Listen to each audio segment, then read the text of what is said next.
I put on this extremely warm costume for this. Richard regarded his solitude as something sacred. Close your eyes for a minute. The year is 2009. You're wearing your favorite comfy sweater, drinking coffee, and working on that super important book of yours. But you're sad! Suddenly, a young, hot, quirky woman you don't know befriends you for no reason and tells you to keep your chin up because you're such a worthwhile artist. You realize just how good you actually have it, how your bourgeois anxieties don't mean shit, and you make peace with your inner child or something? It's an all too familiar feeling. You're the white male protagonist of almost every 2000s indie movie ever made. Add some emo guitars, a pre-Deadpool Ryan Reynolds, and all the charm of a fingerless wool glove handjob in the rain, and you've got yourself a little movie called Paperman. Oh my god. Greetings, my good bitches. The name's Francis, Coke Francis. I'm a filmmaker, stand-up comedian, drag artist, and I'm here because I can do whatever the fuck I want. Paperman is a 2009 dramedy written and directed by married couple Michelle and Kieran Mulroney. Wait.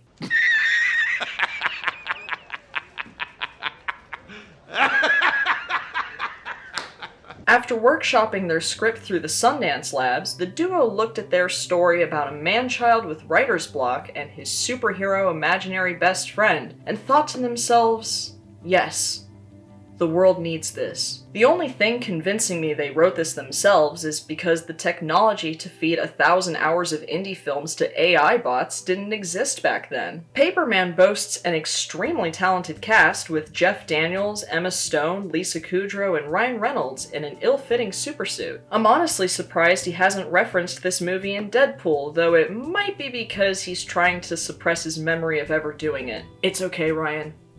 You're still perfect. Anyway, I felt a personal responsibility as a superhero, wink, to inform the world about this movie. Totally not because I wanted another excuse to wear my Halloween costume again, and to humble brag that the real Homelander found a picture of it on Instagram and complimented me. Get in, losers. We're going roasting.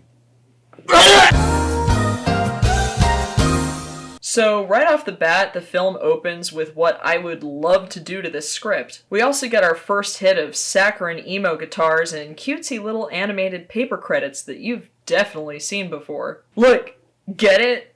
It's paper, and the film is called... We're introduced to our protagonist Richard and his wife Claire, who's driving him through upstate New York and looking at him as if he just got in trouble for talking back to his teacher. But it was actually her idea for Richard to go to this little cabin here to overcome his writer's block, but not before. Fine. Were you Carson? Who's this imposter? This is Captain Excellent, Richard's superhero imaginary friend. He's also the only remotely likable character you'll see for the next 100 minutes. Obviously, he's an extension of Richard's subconsciousness, but in no way does he affect what Richard does or says at any point. He's just there entirely for comic relief. Claire is actually a very successful surgeon, so much so that she scientifically describes some roadkill at the front of the cabin. It's a damn good thing Ryan Reynolds is packing, because he looks goddamn ridiculous with that bleached hair. And I know a thing or two about bleached hair. The couch.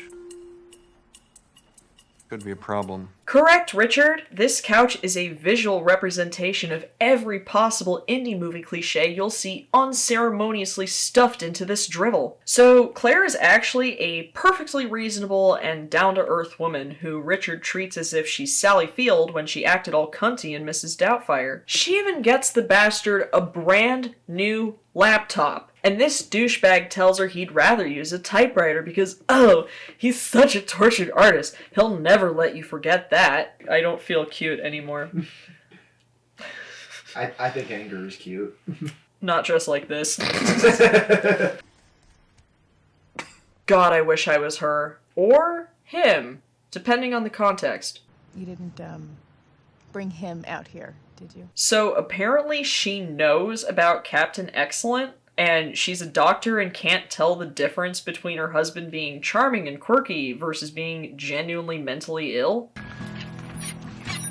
God, I am so glad I don't wear my underwear on the outside. So, Richard sets off into town on a bike that looks like it belonged to Pee Wee Herman during a depressive episode, and we're introduced to Abby and her shitty boyfriend Bryce. We're also introduced to Christopher, who at first you don't know is imaginary or not, but fuck it, I'm evil, I'm gonna spoil it. Christopher is her imaginary friend. There, I just saved you 3 long boring conversations between 2 boring white people. He's played by Kieran Culkin, who looks like...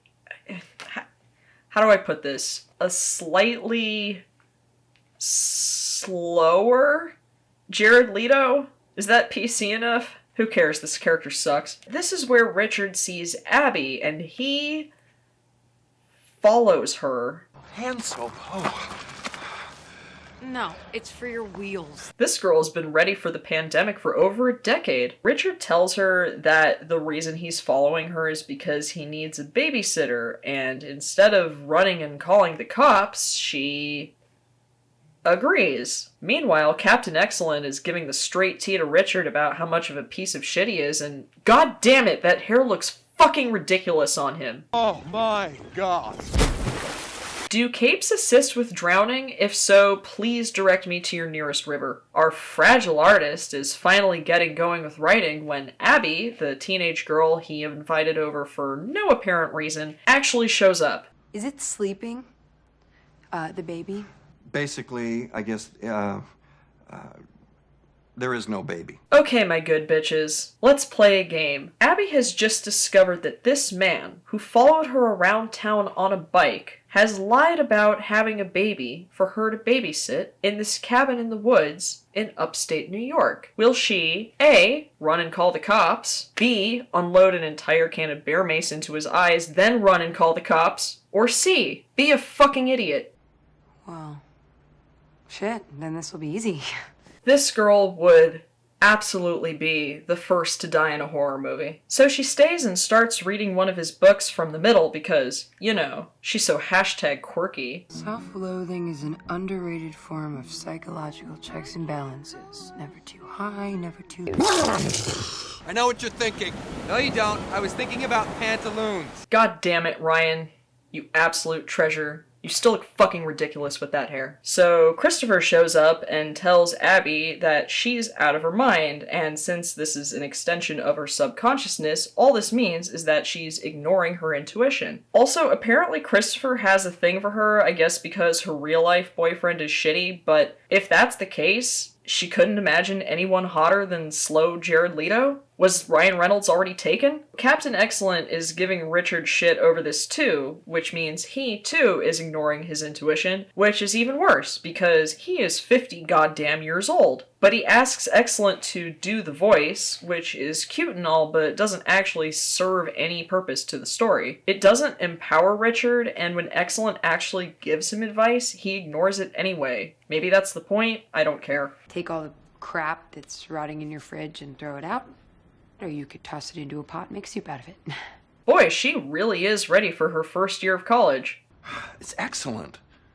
Do you remember the moment when you realized that soup didn't have to come out of a can? So, there are a lot of long scenes exactly like this one, so I will only make this note once. The 4 stars of this film are very talented. Emma Stone was just getting started, but she still had raw talent, and Jeff Daniels is a very fine actor as well. Here they're delivering their lines very naturally, but the dialogue is so stilted and unrealistic that it just comes off as weird and pretentious. The conversations I had with 50-year-olds when I was 17 were about how I wanted to go to film school and then become Batman. And look how far I've come. You either die a hero or live long enough to see yourself become the villain. Okay. Actually, it's not a chicken. It's the North American heath hen.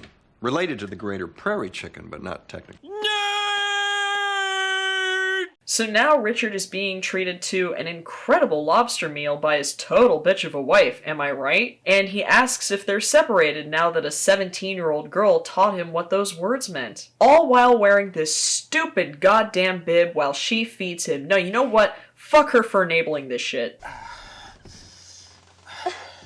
Hey, so listen guys, I'm from California. Is this how all New Yorkers fuck? So guys, we're about a third of the way through this movie, and so far there has not been a single person of color shown in this movie chock full of white people problems. So you know what that means, guys. A new counter. Starting with 0, unfortunately.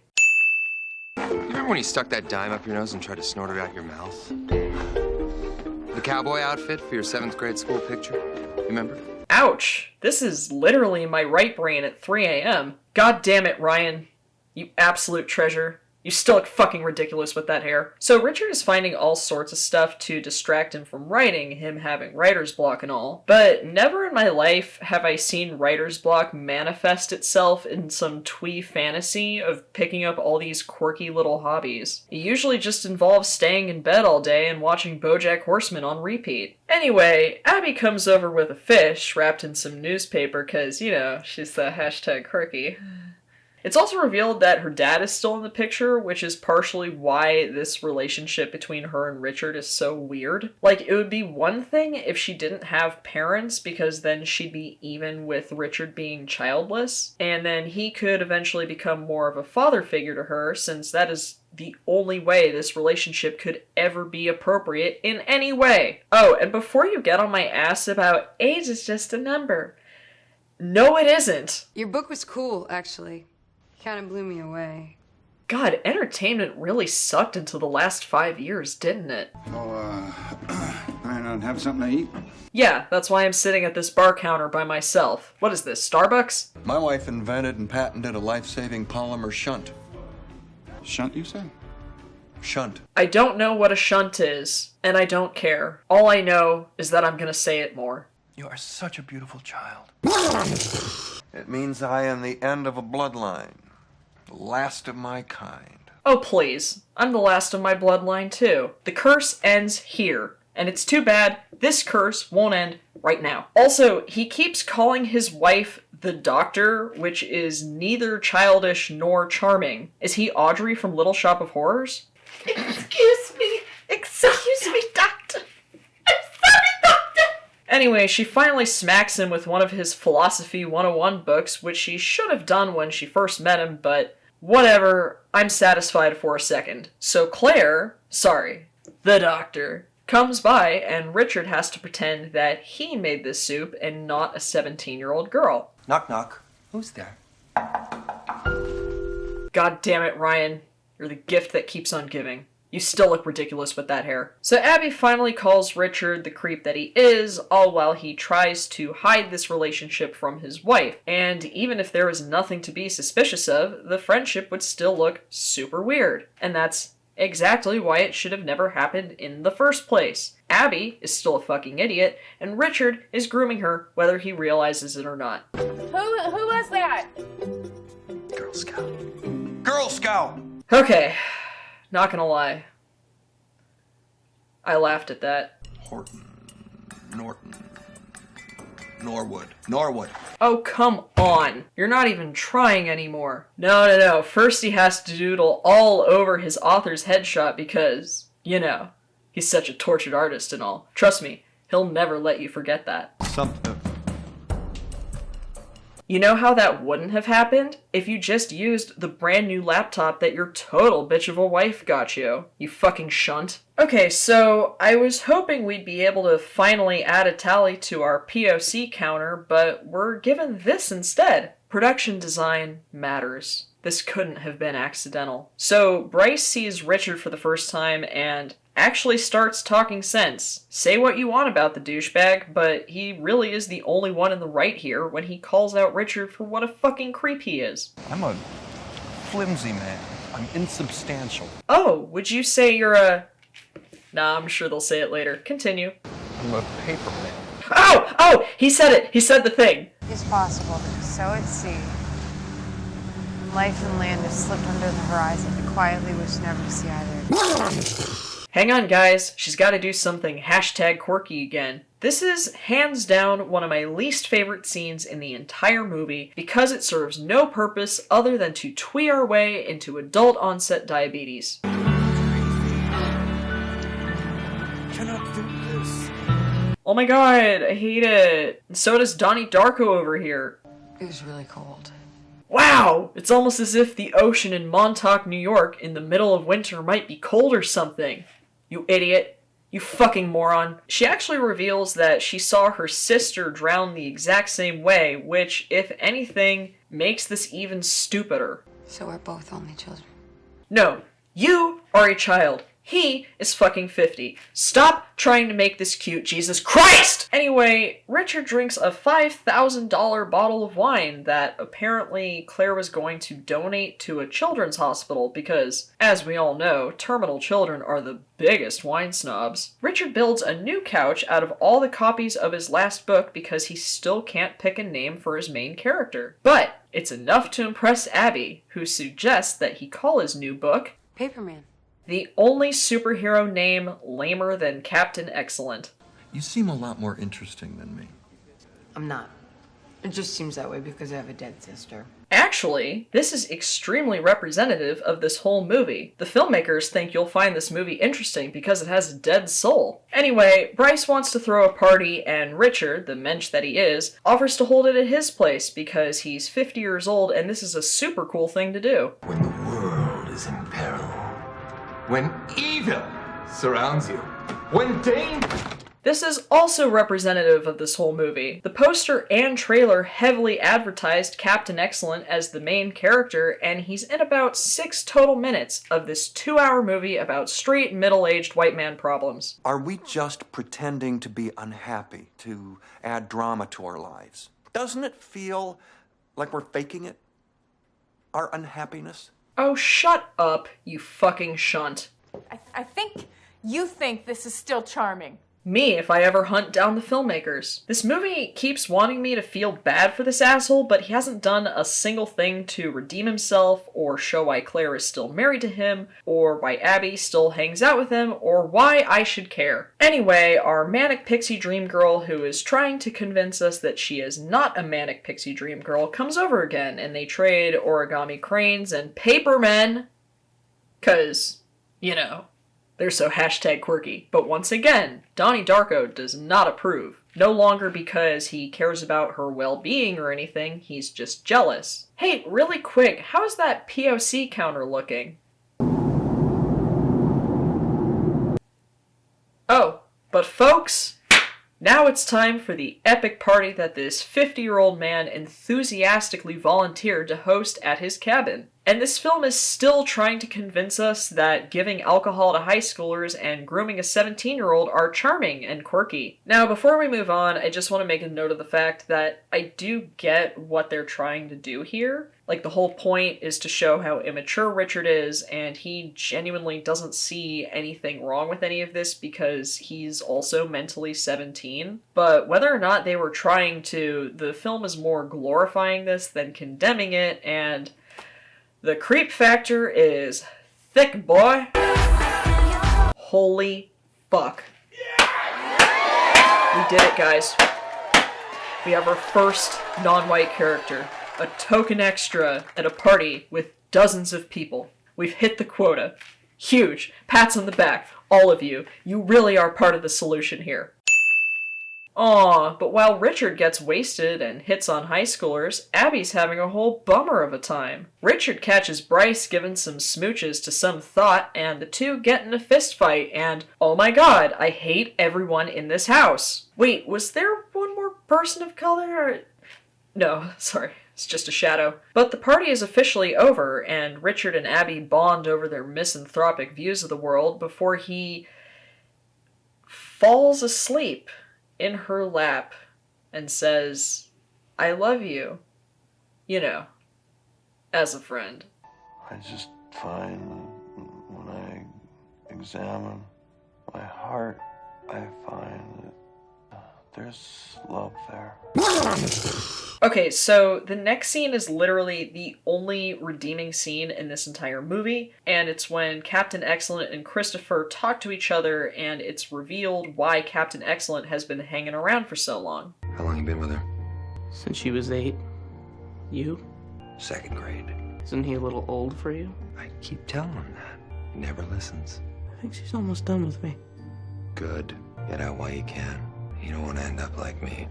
I hate to admit it, but I do like this scene. Gross. Okay, guys, are y'all ready for the real tea? What? This is a pivotal moment in the film, and I enjoyed this scene too. The problem is that this scene is not meant to be enjoyable. If we gave a shit about Richard and Abby, and Richard hadn't acted like such a creep earlier, this scene would be really tense because the emotional stakes are so high. This should be a heartbreaking scene, and instead, I laughed my ass off at it. Does that make me a sociopath? But he keeps digging himself a deeper and deeper hole as all of the skeletons come out of the closet, and once he says everything out loud, he seems to realize how out of line he was. Let's see if he has any character development from this point forward, but not before Claire says what we've all been thinking for the past 90 minutes. Why didn't we have a baby? Why? Because you are a baby. You still have an imaginary friend. I could be me and they could be them, and that was all that was expected, and we could build this world where there was someone else other than me to think about. So I think this is what the film wanted to convey somehow, but at no point does Richard actually do or say anything selfless. We should all go on a cruise or something. But for real, are they trying to paint her as the villain here? Like, I get we're supposed to want them to break up, but do we have to be on his side when it happens? Anyway, Richard takes his stupid bike to a park, where he confronts Captain Excellent and finally decides to let him go after 40 years. And this is supposed to be the moment Richard grows up, but he literally does not change at all otherwise. All that's happening is that we'll no longer get to see National Treasure Ryan Reynolds and his ridiculous hair. Captain Excellent then bolts into the sky with half the film's production budget in tow. Jesus Christ, I really do feel bad for Claire here. Especially when Abby has the nerve to come up to her and tell her about how amazing her husband is when he did not do anything amazing at any point! Anyway, we're back to seeing our favorite tortured artist sitting at his typewriter when he finally has a breakthrough. To name the main character after himself, of course! This man who claims to have discovered something greater than himself makes no effort to change and decides to use his own name in the book. This is some Sundance shit, I tell you. He goes to see Abby, and she tells him he was in her dreams last night, blah blah blah, but he's actually saying his goodbyes before he goes back to his real home, which apparently he's still allowed to go back to. Huh! That's weird. Almost looks as if they're gonna...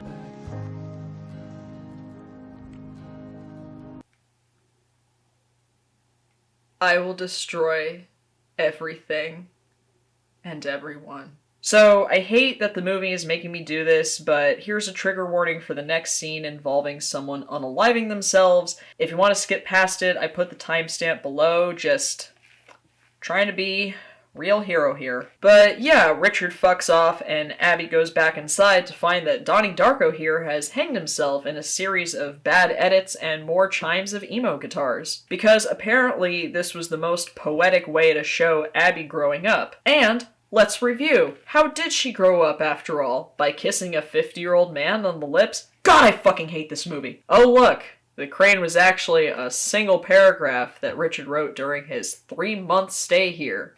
What a breakthrough.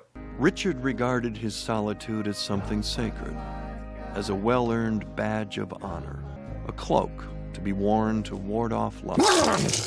I am genuinely losing my mind right now, guys. Please end this. Why is this still going on? But no, Abby has to do one more #quirky thing, and then... Oh, God. Finally. Wait! Ryan's back for no reason! And he's doing exactly what I've been doing for the past 2 hours! I'm like 110% sure Ryan Reynolds approached the filmmakers and was like, hey, listen up guys. Ryan Reynolds is my name, flipping people off is my game, and will be for the rest of my career. It's okay, Ryan. I still love you, and you still look fucking ridiculous with that pathetic attempt at having my awesome hair. This is actually a Sundance film? Clearly they're not producing enough janitors. Okay, everyone, close your eyes, deep breaths. Let the hate flow through you. Let's talk about this together, as friends and comrades. I just want to say, this movie broke me. Mark my words. If I ever assassinate a public figure, Paperman will be mentioned in my manifesto, and the courts will probably side with me. But let's talk about this like grown-ups, unlike our aggressively unlikable protagonist. The idea for Paperman itself, though fairly unoriginal, isn't entirely a lost cause. This was especially shown during the scene where Captain Excellent and Christopher talk to each other, which really was the only redeeming scene in this entire movie. The movie had the potential to be a genuinely touching story about a childless adult and a parentless teenager who find each other in different goddamn circumstances. And when Richard finally learns to grow up, then maybe he could have in turn helped Abby transition into adulthood or do something, anything that isn't entirely about himself. At no point does he do anything selfless to show how he's grown, other than Captain Excellent finally piecing out. On that note, let's put a pin in that and talk about my Party City lookalike. The only thing about Captain Excellent that justifies his existence is that he's been there since Richard was 7, which makes sense because of course a superhero would be a little boy's imaginary friend. He was also the only remotely likable character in the film. They could have found a way to make the fact that he's a superhero actually relate to the story rather than him just hanging around for decades. For that matter, what purpose does it serve that his successful and perfectly reasonable surgeon wife knows about his imaginary friend? I could go on about this, but it can't be summed up any better than by Rex Reed's review of this movie for The Observer. No matter how immature you are, you can always remain married to Lisa Kudrow. Going back to our pin in the absolutely cursed Richard-Abby relationship, had the parent-child relationship been firmly established with no creep factor or innuendos whatsoever, when Claire finds out about the relationship, the emotional stakes would be much higher because we know that the relationship is nothing to be suspicious of. If we genuinely cared about their friendship rather than it making us puke, then this could have been a heartbreaking scene. When Abby tells Claire how amazing he is, there's nothing to support that claim. It's not like he did anything amazing to warrant that. I feel weird being dressed like this and talking about parent-child relationships. It's like, now let's get into some like real critical analysis. Yeah, something I know very well.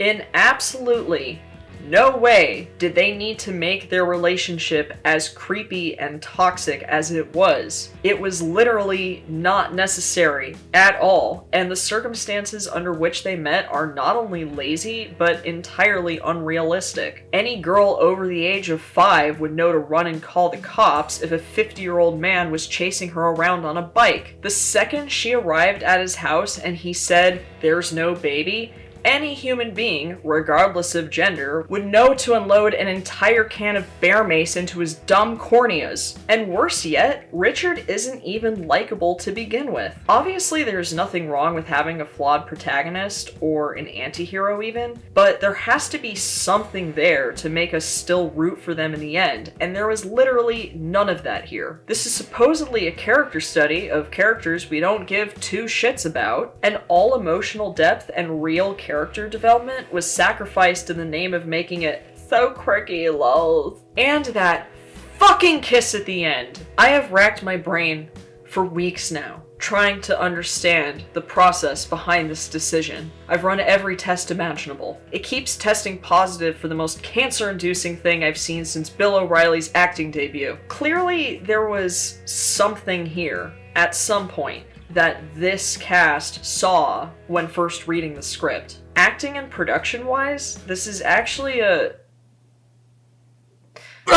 well-made film. But as we've discussed before, unfortunately, nothing can save a script this awful. Obviously, there are worse-made films out there, but this is still truly one of the worst films I've ever seen in my life. I said what I said! But let me know what you guys think in the comments. Apparently a whopping 32% of critics disagree with me, and a lot of people actually like this movie. And if you do too, more power to you. again. Either way, thank you for watching and cringing along with me today, and please be sure to dick slap those like and subscribe buttons as hard as you can. You guys are the real heroes, and as always, until next time, howdy-ho.